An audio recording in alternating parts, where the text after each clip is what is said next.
Okay, we'll call this meeting to order. If you please rise and join me for the flag salute. I pledge allegiance to the flag of the United States of America and to the republic for which it stands, one nation, under God, indivisible, with liberty and justice for all.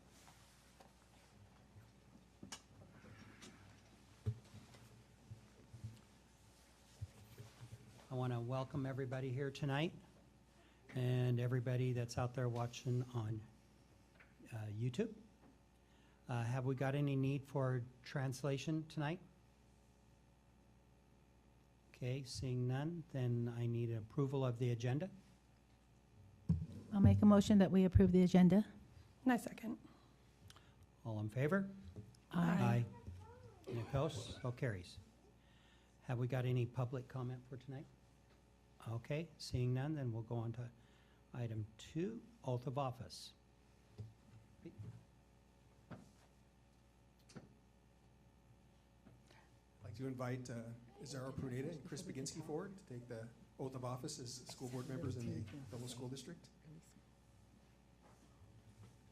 So in the state of Washington, it's a very formal process. And so we'll ask you to raise your right hand. I'll read a statement and ask you to repeat after me, and then we'll sign the document and we'll have it notarized. So that's officially welcoming you to the school board in your capacity as elected officials.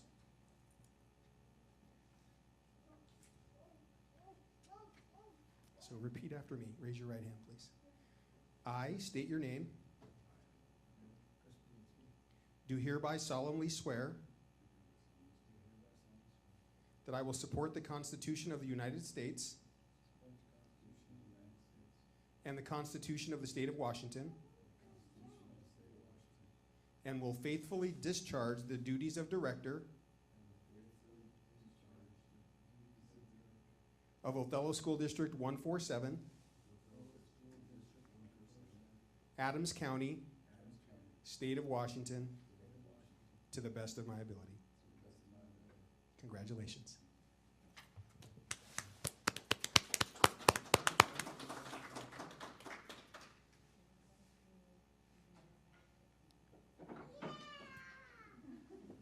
So they're going to come up here. So Pete, could I just say a few words? Okay, really quick, outgoing board member Sharon Schuh. I just wanted to say a small amount, really small, don't worry.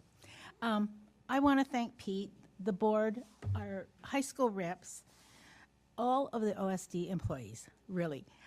Parents, but foremost the kids. This position has totally given me the opportunity of a lifetime. The past 4 years have been a little bit difficult and a challenge, but in my mind, it has taught me from my mind and my heart, what it takes to run a school. And it's a lot. And I don't think we can ever thank all of you how much time and effort you put in it. It's very, very, very difficult from being on that side to this side, and you don't know till you're up here. So I think it feels good to let these guys have an opportunity to continue, because we're on a great roll right now, and I hate to see us not just continue. I keep saying we've got to go to the top. To the new school board members, take every opportunity to learn and be involved. There are many heartfelt moments that you will need to cherish from this position. I'm not going to go on because it'll just make everybody and me really emotional, but it's really been a really great thing to learn, and I'm really glad, and I wished, since I'm retired, I would have done this years ago. But opportunities sometimes, they were there, but I was busy, and so you can't be busy. On this position, you have to be able to give everything and all the time. So I thank you for your friendship and your trust in me, and I love you all. Thanks. Ready, Kelly?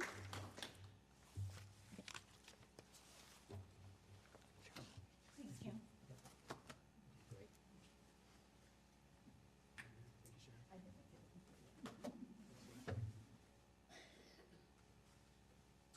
So you guys can have my chair. Yes. Yeah, welcome to the front here.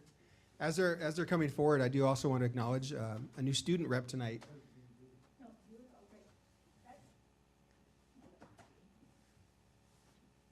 Katie Tran, who's a senior at Othello High School. I interviewed several weeks ago with the school board. She has expressed an interest in sharing her perspective as a student here in Othello. And so we're excited to welcome Katie to the group. And during that interview process, we also found a couple of other really skilled and highly talented students. And Katie was right in the fight with them. So Katie, welcome to the meeting tonight, and welcome to the school board. So how about a round of applause for Katie?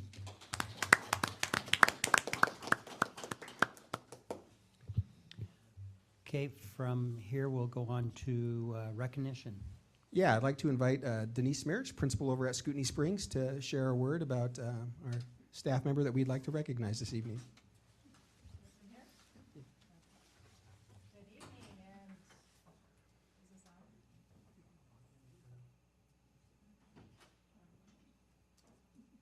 Can you hear me? Okay, I can just talk really loud. Thank you so much for letting me come okay, there you go. Thank you so much for letting me come before you. I'm very happy and excited to be here today to celebrate the remarkable contributions of a teacher leader who has consistently exemplified excellence in every aspect of her role. Tamar Lumsden not only does an exceptional job working with fellow teachers, but also possesses a vast, profound knowledge in both reading and math. Her expertise not only elevates the skill of those with whom she works, but she has impacted the academic growth of our students. Communication is essential for an effective leader, and she excels in this area. Whether conveying complex concepts to colleagues or fostering open lines of communication, she always has a way of making everyone feel heard and understood. As a strong instructional leader, she has earned the trust and respect of all who have the privilege of working alongside her. Teachers within our school appreciate her guidance, and students benefit from her dedication to their success. Her passion, knowledge, and leadership are positively impacting classrooms every day. We are fortunate to have such an inspiring and dedicated teacher leader at Scootney. I am honored to have this opportunity to recognize Tamar Lumsden.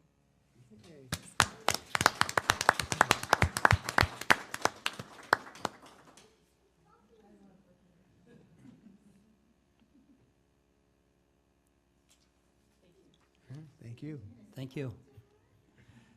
So Ken, just if I could, I think today I'd like to help talk through the agenda a little bit, particularly for our new directors and for Katie. And so at each meeting, we try and take an opportunity to recognize excellence across the district, and it could be a staff member, certainly the excellence that someone like Tamar brings to the district, but it's also from time to time an opportunity to recognize the excellence of our students. So when you see that portion in our agenda, oftentimes it'll be a surprise to the individuals as well. So some of that we might keep under wraps just a bit, but I want you to be aware what each component of the agenda entails. So during recognition, you're going to hear about students and staff that are doing really good things and representing our school district. Okay, thank you, Pete. Next, we'll go on to student representative reports. Katie and Sebastian.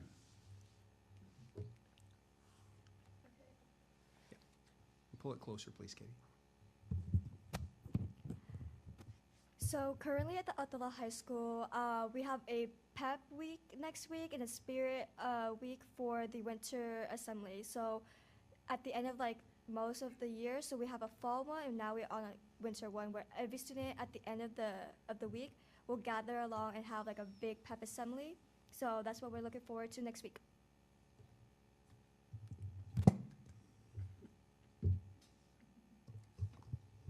Good afternoon, everyone, or should I say night. So today for my student representative report, it'll be a little different. I'm going to do a small presentation. Would you guys like me to stand up or sit here? It's up to you, Director. Yep. I'll stand up.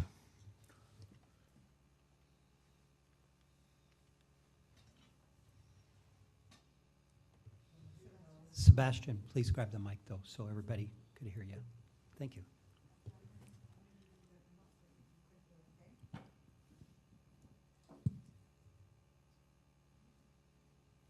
Good afternoon, everyone. Before I start, I'd like to give a formal welcome to our new board members, Mr. Pernetta, Mr. Belinsky, if I got that right, and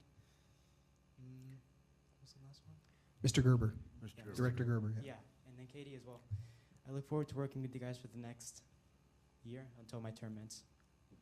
Now, as WASDA 2023, I decided to do my student representative report a little different, but a little creative at the same time. For the introduction of this presentation, I plan to just go over the days we spent at WASDA and what I learned from it and took from it. For day one, we began with a beginning session at the main hotel room at the, I don't know what it's called, but it was a hotel room. That's all I know. A gallery room. We had a lot of guest speakers from around the world. They were all really inspirational. They shared a bunch of their stories and just anything in relevance to their leadership position at their current job. And then from there, we had breakout sessions the entire day, which had other school districts be in charge of a certain one. I know Dr. Perez, he did a presentation on the pyramid structure of the school board. As for day two, I did 2 sessions. Session number 3 was promising practices for promoting equity through instructional leadership and evaluation. And then it's just basically giving everyone equal ground, having everyone have the opportunity to be spoken or to be heard. And then as for session 4, we supported Dr. Meek since he did a presentation.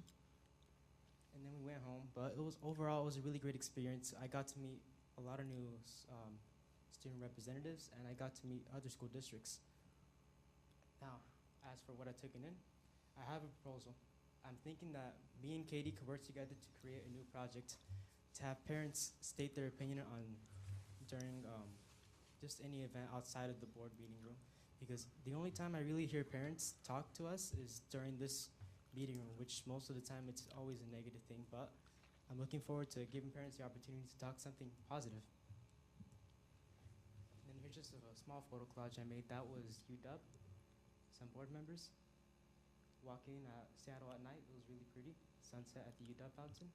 And some Indian food I tried for the first time. But overall, it was a really, really good experience, and I'd like to thank the board for giving me this opportunity.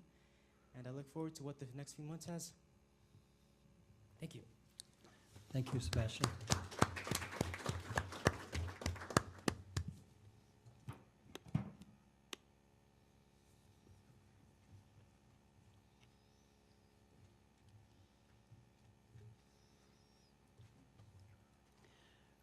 Board member discussion. I do not have a legislative report tonight. Is there any other business that board members would like to bring up tonight? Okay. Ken, if I could Yes. speak about that portion of the agenda. So, you know, when we met last week and talked about some of the protocols for how meetings run and how communication happens across the district, in this area in particular, it's an opportunity for you to reach out to Ken as president of the board, to me or Marisa to say, hey, on the agenda, I'm interested in having these items under board member discussion so we can have a conversation about it. And then in my conversations with Ken, if he says, yep, thumbs up to that one, we're going to talk about it at a public meeting, it could be included in there. So those items are an opportunity for all board members to populate the content. If you're hearing something in the community or you've learned something that you want to bring up, that might be the spot where it happens. Okay.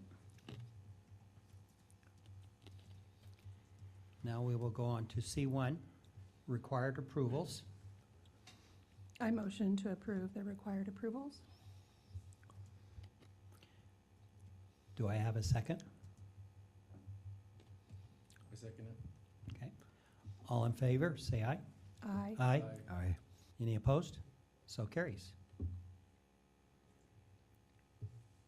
Superintendent informational items.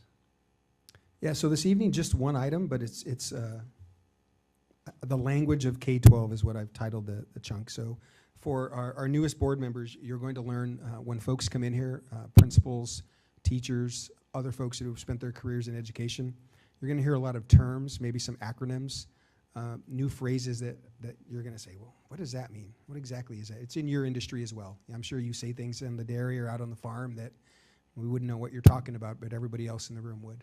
So in front of you, you have a document, and I'm glad to see that Director Baginski's got the glasses just like me. And I'm going to take you through, there's hundreds of items on here. We're going to go through about 20 of them, and we're going to do it this way. So on page 1, you see the one that says administrators. Oftentimes, you're going to be in schools, people are going to talk to you, and when they're talking about administrators, that's who they're talking about. Could be principals or vice principals, might be directors from the central office, perhaps Assistant Superintendent Jessica Shank, or me. So when you hear the term administrator in the K-12 setting, that's what they're talking about, okay? The next one that I think is important to know in our community is ALE, and that's for Alternative Learning Experience. For us in particular, when you visit Desert Oasis High School and you hear about some of the opportunities that exist for students there who have struggled in a more traditional setting, you're going to hear about ALE programming. So that would be an important one for you to remember, particularly when we visit DOHS. Down below, still on page 1, BEA. You're probably going to hear this when Amy Suarez, our Executive Director of Finance, comes forward and members of her team to talk about basic ed funding. That's how it's defined in the state of Washington. So when we talk about funding sources and whether it's BEA or special program funding, it's important that you know what that term means, BEA. And the last one on page 1 that I want to draw your attention to is CBA, and that just means collective bargaining agreement. So in the school district, we have a series of agreements with our labor groups. You're going to hear about OEA, which is the Teachers Association, the Teachers Union. You're going to hear about PSE for classified folks, OAA, which is our administrator group, and ODA, which is our director group. But all of those have some format of a collective bargaining agreement.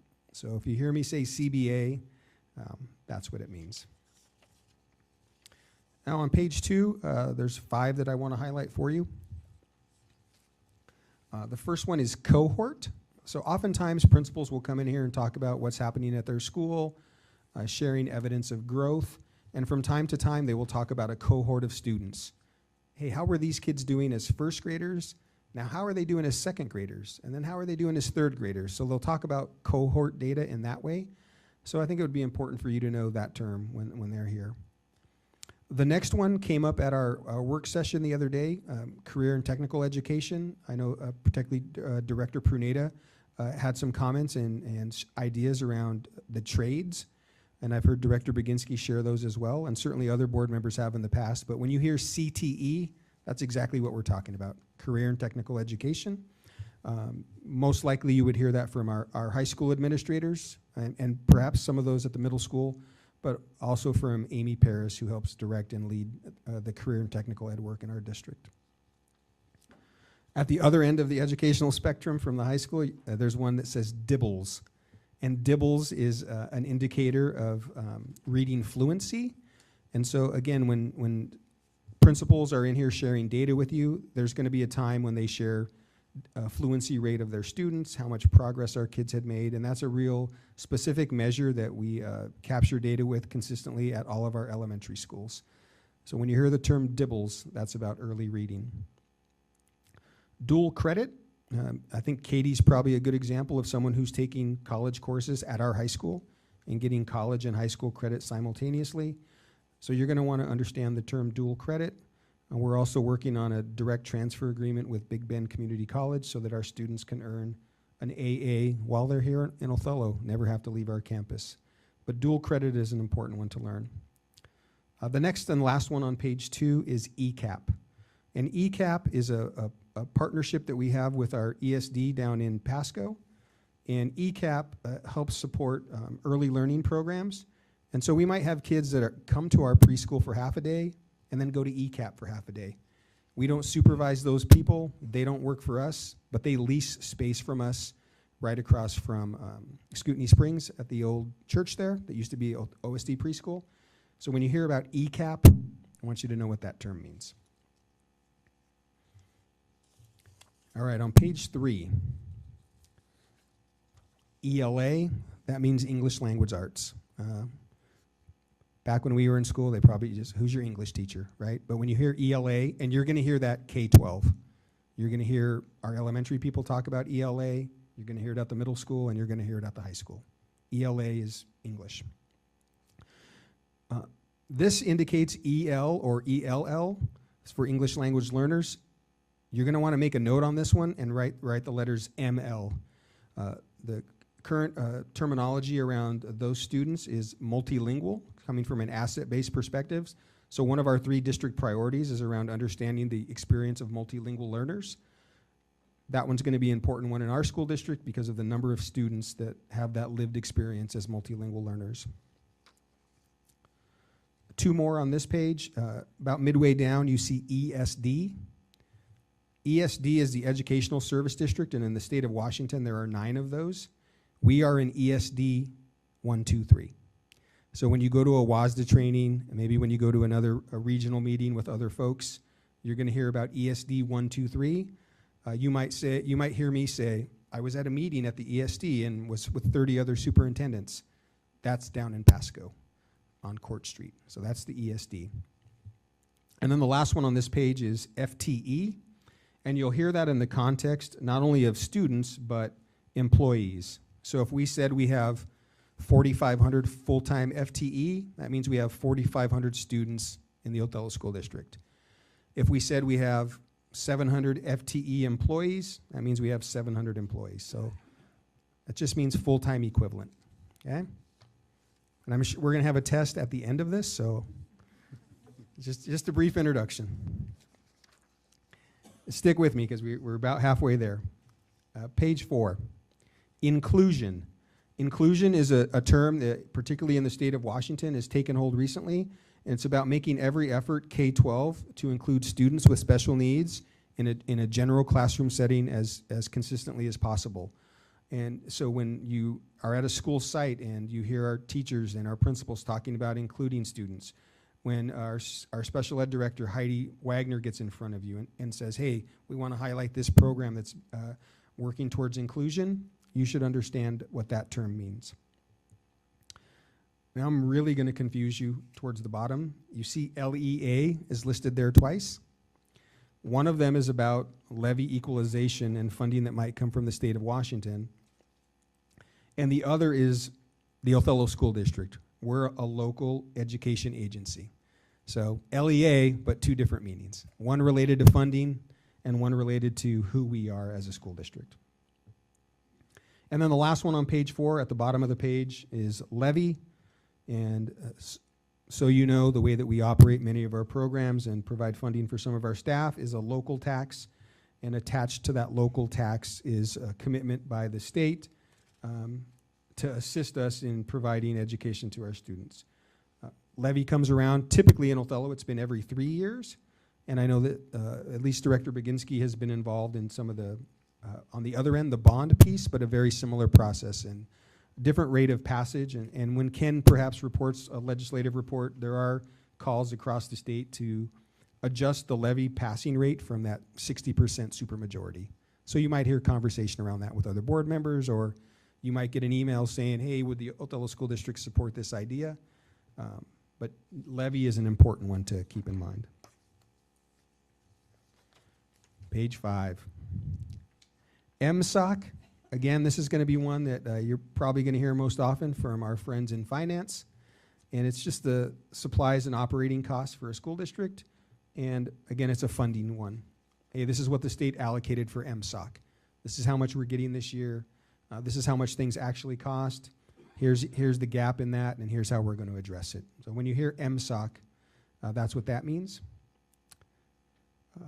And as I share that one, it's also important. I don't want you to. I sort of joked a little bit about a quiz. When we get in front of you, we make every effort to reintroduce the terms, even if you've heard it several times, and say, hey, remember MSOC is this, and it might be your 5th year on the board. We're going to say it again, not only for you, but also for those in the community who may be paying attention.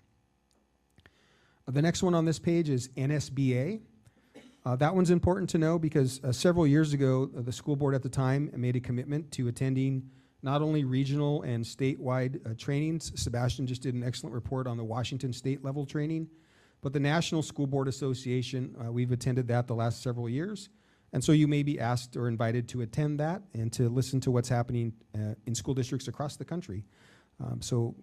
What Sebastian shared today at the state level, it's really across the nation and hearing from other folks who are elected officials like yourselves.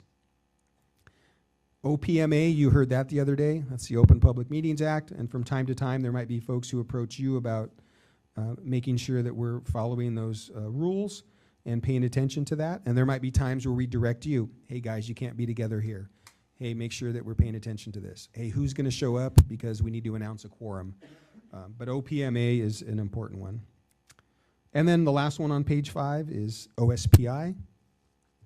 When we talk about OSPI, that's the state level folks who might share information or guidance with the school district. Chris Reichdahl is the superintendent for the state of Washington, and he works at OSPI in Olympia. So from time to time, you will hear folks talk about OSPI. Okay. Page 6, PBIS. Particularly when you visit our elementaries, and some of this work is also happening at McFarland Middle School, you're going to hear about PBIS. And it's about supporting behaviors and identifying positive things that students are doing in school, sometimes through incentive, sometimes through sophisticated data gathering to know when things are occurring and where. But if you hear the term PBIS, it's about those supports for learning, but how are we intervening with students who need additional support?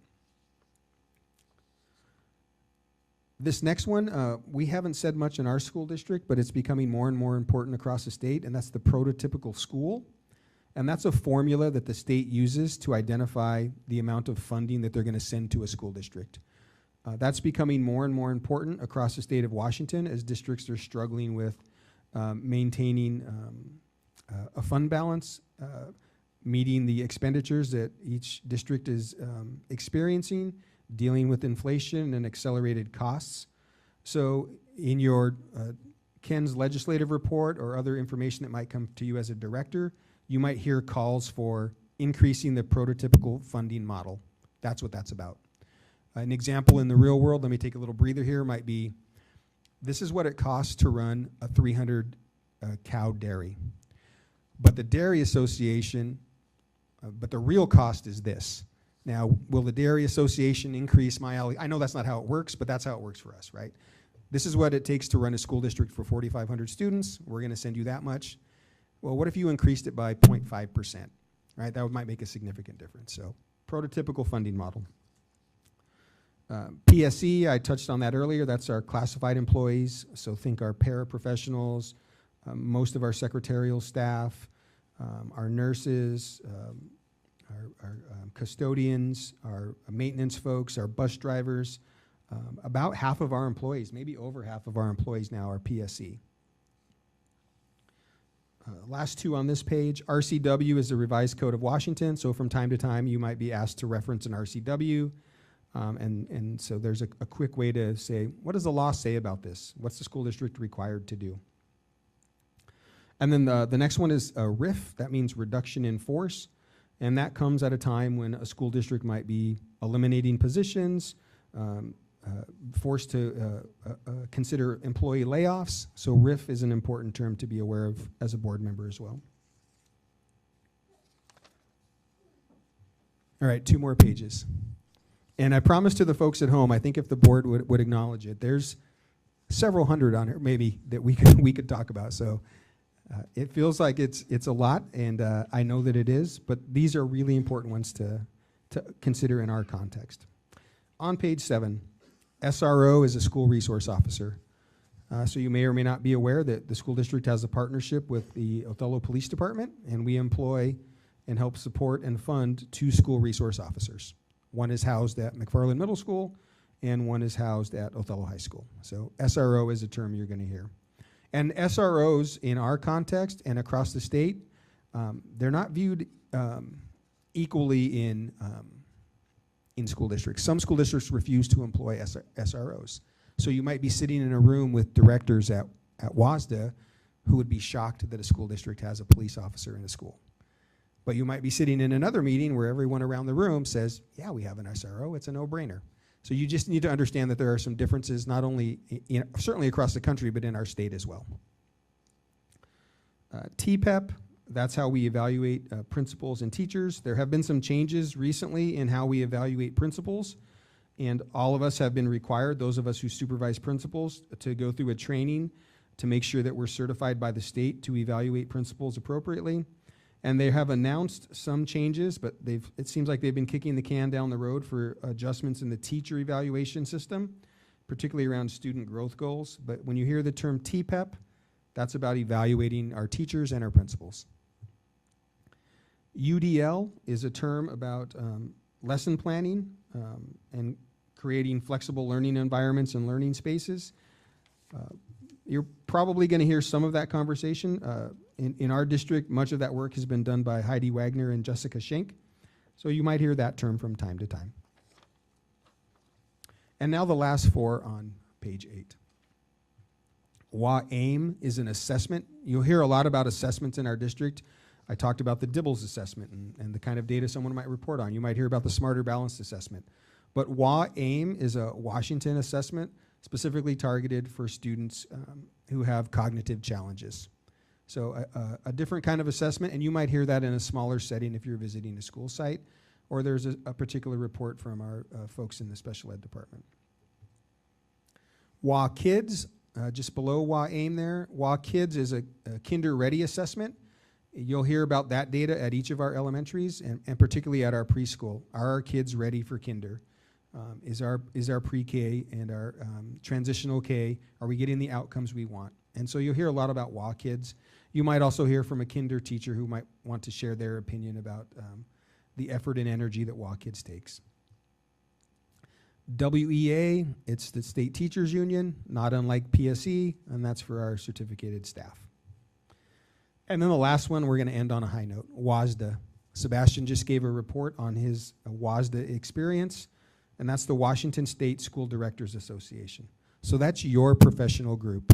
That's the group that you belong to. They have opportunities and trainings. We shared some of those with you in a previous experience last week. But if you ever get in a pinch where maybe I can't help you, or we're struggling thinking through something, or we have something on the board that none of us have dealt with, WASDA might be a group that we reach out to and say, hey, what do you do in this area? And one of the really, I think, cool things about WASDA is many of the trainers who come in, they're current board members. They're people feeling the pressure and sitting in the seat you're sitting in and say, hey, I've been doing this for 20 years, and here's how we would handle that. So oftentimes they'll come in and give us advice. Again, a number of terms to learn. We're going to keep some of those in front of you. I do have one ask, though. When we get into meetings and there's something you're just not sure about, that either I don't clarify or someone who's presenting doesn't clarify, it's just so helpful just to say, hey, can you clarify that for me? And even if you know it, but you think that someone who's listening might not know it, it's important for those of us who talk in this way every day, sometimes we can get going too fast with it, that we slow down and pay attention to who might not be up to speed on it, okay?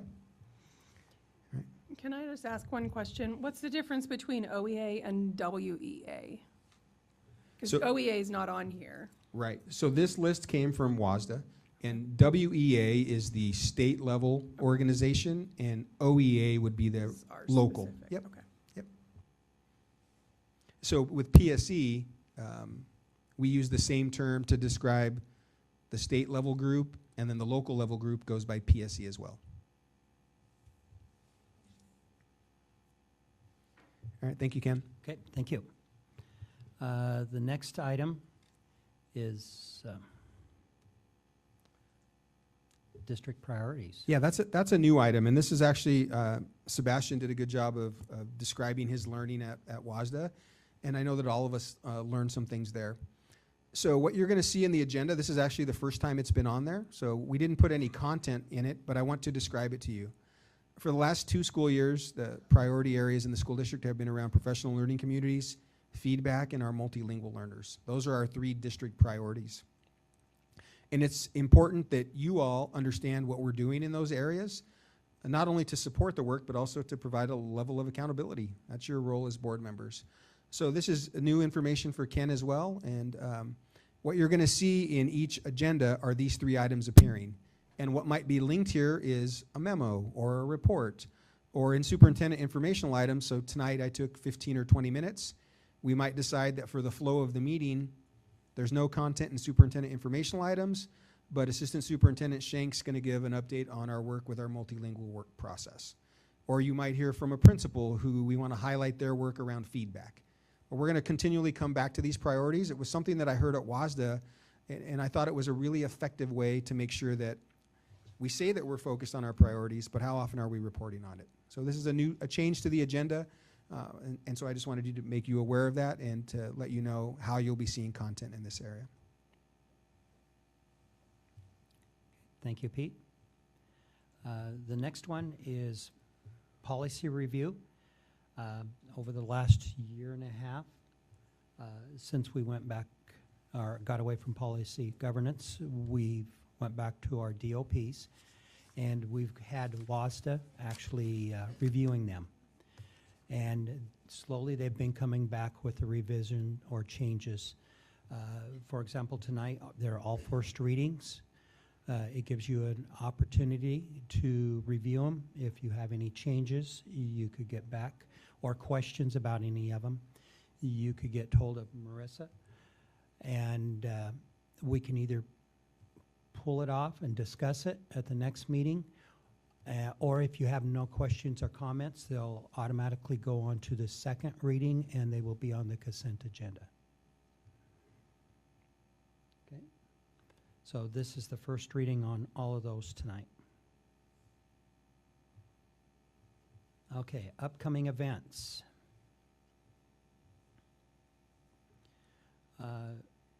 Our next board meeting's December 20th, and that will be a 12 o'clock meeting, noon, here in the boardroom. And then school break. Next meeting for the first one of the year will be January 8th. We do have a site visit at McFarland Middle School on the 16th, and another meeting on the 22nd. Is there any other things to add to that calendar? I don't think so. Okay.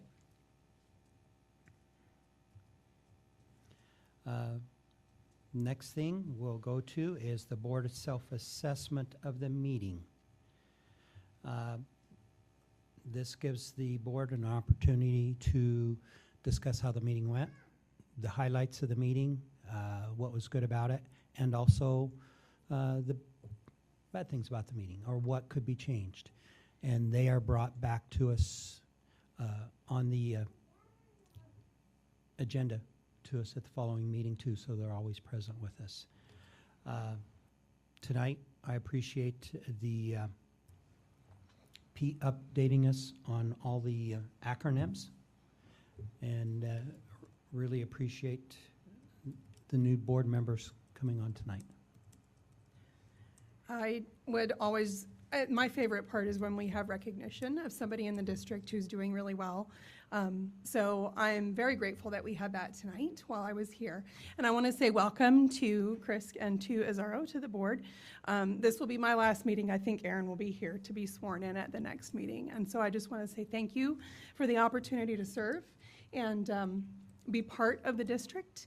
And I'm not going anywhere. I'm gonna keep working for our kids.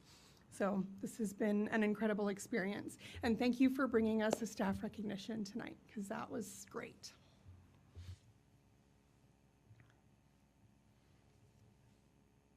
Okay, I'm going to, this is kind of school related, but as you know, most of you know, I'm very involved with the Ofelia Community Christmas Baskets. This year, the schools have stepped up to the plate. It's incredible what they're doing, all the different students in the high school groups that have stepped up to jump in and volunteer and help. All the collecting of different items that the different schools are doing. It's just so incredible to see everything that they're doing. This all goes right back into our community, and it's just wonderful to see. And I'm really appreciative of all the schools out there and the administration and the staff and the students that are jumping in to help in this year. This year is kind of a different year. We're down to 2 weeks to do the whole project. We started the 1st of December, and the baskets will be going out on the 16th. So it's quite a rush this year, but it's all coming together good. We really appreciate everybody's help. Thank you.